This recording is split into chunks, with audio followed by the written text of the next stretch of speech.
Salam damai sejahtera dalam kasih Tuhan kita, Yesus Kristus. Kiranya melalui renungan hari ini, setiap hati kita disegarkan, setiap pikiran diperbaharui, dan setiap jiwa semakin dekat dengan Yesus Kristus. Semoga renungan ini menjadi sarana untuk mendengarkan suara Tuhan setiap hari dan mengalami percobaan pribadi dengannya. Mari kita berdoa. Tuhan Yesus, kami datang di hadapan-Mu dengan hati yang rindu untuk mendengarkan suara-Mu. Terima kasih untuk anugerah-Mu yang baru setiap pagi. Saat kami membuka renungan ini, bukalah juga hati dan pikiran kami, agar kami dapat mengerti dan menerima firman-Mu dengan sukacita. Roh Kudus, tolong kami agar firman yang kami renungkan hari ini tidak hanya menjadi pengetahuan, tetapi menjadi kehidupan dalam tindakan dan keputusan kami. Pimpinlah setiap langkah kami dan ubahlah kami seturut kehendak-Mu. Di dalam nama Tuhan Yesus kami berdoa. Amin. 2025 mengarahkan pikiran pada hal-hal rohani. Roma 8 ayat 5, sebab mereka yang hidup menurut daging memikirkan hal-hal yang dari daging, mereka yang hidup menurut roh memikirkan hal-hal yang dari roh. Roma 8 ayat 5 mengajarkan bahwa mereka yang hidup menurut roh mengarahkan pikiran pada hal-hal yang berhubungan dengan roh.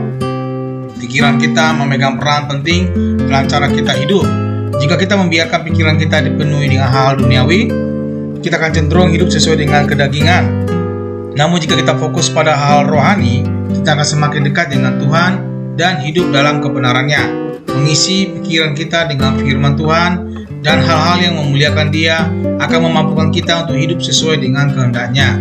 Ini adalah panggilan untuk hidup dalam roh dan meninggalkan cara-cara hidup yang lama. Tuhan Yesus pasti memberkati kita.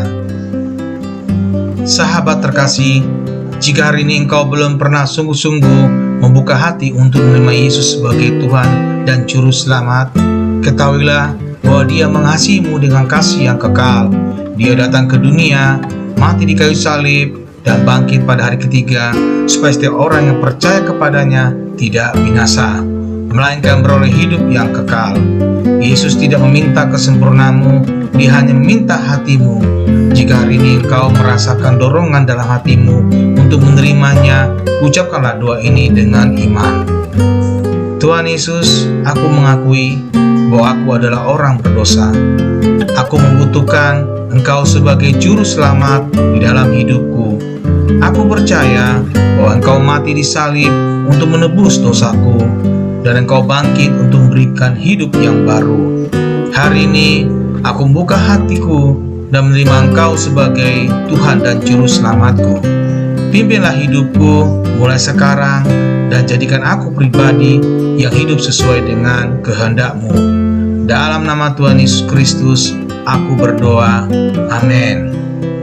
Jika kamu telah berdoa dengan sungguh-sungguh, percayalah bahwa surga bersukacita atas keputusanmu hari ini. Carilah komunitas Kristen yang dapat mendampingi pertumbuhan imanmu, dan teruslah hidup dalam kasih dan firman Tuhan setiap hari. Tuhan memberkati. Amin.